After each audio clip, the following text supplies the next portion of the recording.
Cuba, a name that stirs the imagination and evokes a sense of mystery, history, and vibrant culture.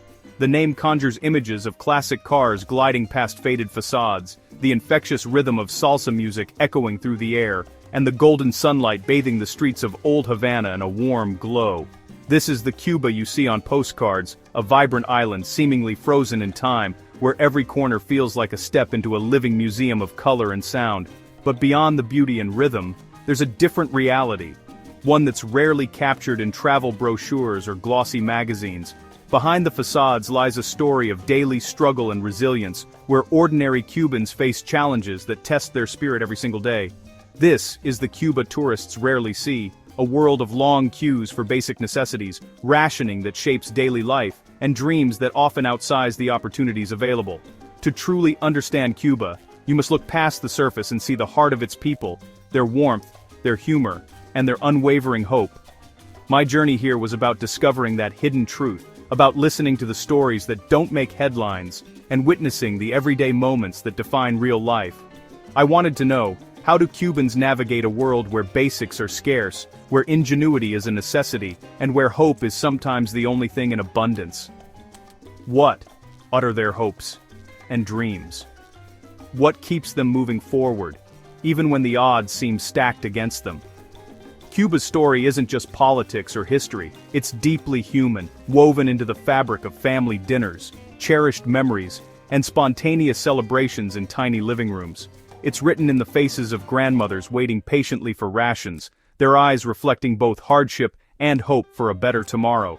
And in the laughter of children, playing baseball with a stick and a taped-up ball, finding joy in the simplest of things. So let's peel back the layers, walk the streets with open eyes, and celebrate the creativity, resilience, and joy that define the Cuban spirit, no matter the circumstances. This is the real, unfiltered story of Cuba, a place of contrasts, courage, and an indomitable will to live and dream. In Cuba, grocery shopping revolves around the libreta, the ration book. This small booklet dictates how much rice, sugar, beans, and oil a family can buy each month from state-run bodegas. The system ensures everyone gets something, but it's rarely enough. Imagine planning meals when eggs might not arrive, or oil runs out before the month ends. People spend hours in queues, chasing rumors of what's available that day. Every grain of rice is precious, every drop of oil stretched. Resourcefulness is a way of life.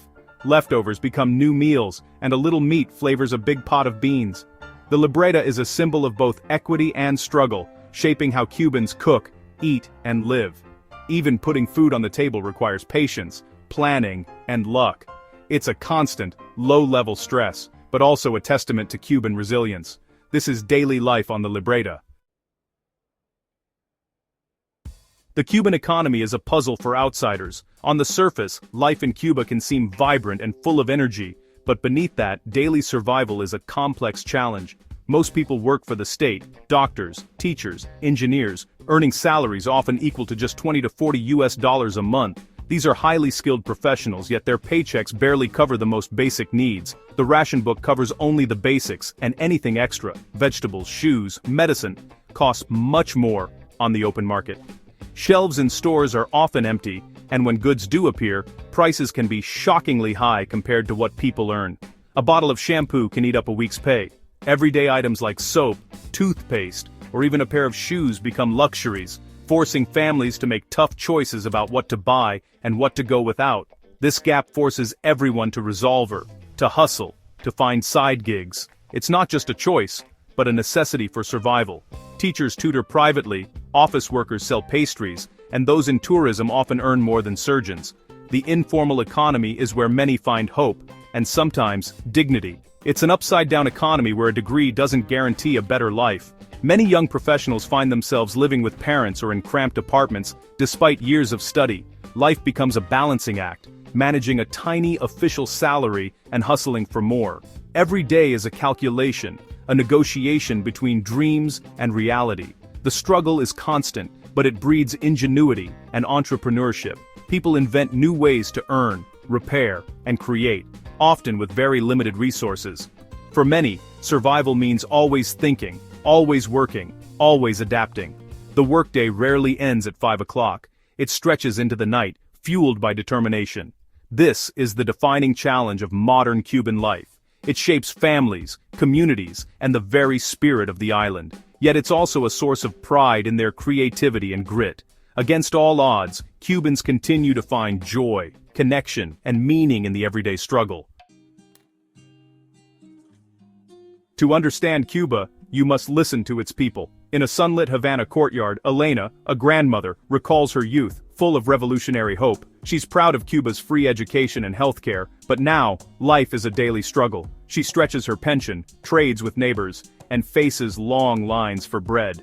Her story is one of quiet dignity and community support. Nearby, Alejandro, a young artist, dreams of sharing his work with the world. For him, the struggle is about freedom and opportunity. He sees the world online, but can't reach it. He wants to travel, learn, and return home with new ideas. Alejandro's generation is connected, ambitious, and restless. They yearn for more, but also want to bring change back to Cuba. These stories, of endurance and hope, reveal the soul of the island. Cuba is a place of dreams, both remembered and still unfolding.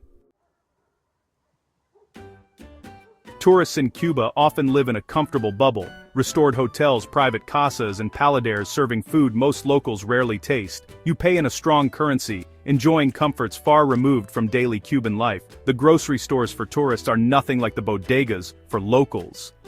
A tourist's meal can cost more than a Cuban's monthly salary. Just behind the painted facades are crumbling apartments and real hardship. Many Cubans work in tourism to access better pay, bridging two worlds. They're proud to share their culture, but acutely aware of the economic gap. Understanding this divide is key to being a responsible traveler. Step outside the bubble, talk to locals, support family-run businesses, and see the real Cuba. Only then do you glimpse the country's true complexity and resilience. In Cuba, the internet is precious, not a given. For most people, it's not something you can take for granted or access at any moment. Instead, it's a rare resource, something to be sought out, cherished, and used with care. Public Wi-Fi hotspots in parks and plazas are lifelines. Look for clusters of people, faces lit by phone screens. These gathering spots become social hubs where friends and families meet not just to connect online, but to share news, laughter, and stories in person. Getting online means buying a scratch-off card, waiting in line, and paying dearly for each hour. The process is often slow and frustrating, with people sometimes waiting for hours just to get a few minutes of access. Internet time is rationed and used efficiently. Downloading messages, making quick calls, catching up on news, every second counts, so Cubans have learned to be resourceful, planning their online activities in advance. For young Cubans, this limited access has shattered isolation. Suddenly, they can reach out beyond their neighborhoods, discovering new ideas and cultures. They see global trends, connect with family abroad, and dream bigger. Social media brings the world to their fingertips, letting them imagine futures that once seemed impossible. But the digital divide remains: slow speeds, high costs, and government censorship. Many websites are blocked, and connections can drop without warning, making every online moment uncertain. Still, the internet is a crack in the wall, letting in light from the outside world. Even a brief connection can spark hope, curiosity, and a sense of belonging to something bigger. It fuels ambition, but also highlights the gap between Cuban life and the rest of the world.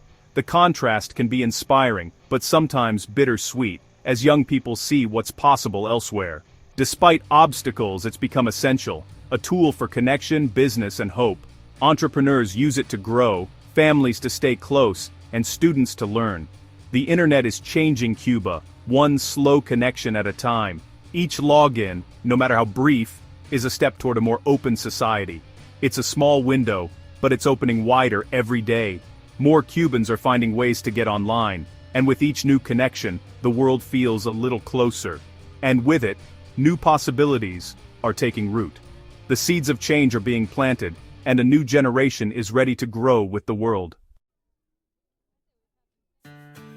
In Cuba, family is everything. 3 generations often share a home, pooling resources and supporting each other. Grandparents help raise children while parents juggle multiple jobs. This closeness is both necessity and strength, a powerful safety net. When one person struggles, the whole family steps in. The spirit of ayuda, help, extends to neighbors too. Doors are open, news is shared, and problems are solved together. In a place where material wealth is scarce, human connection is priceless. Community is the invisible glue holding society together. It's this collective strength that helps Cubans face hardship with grace.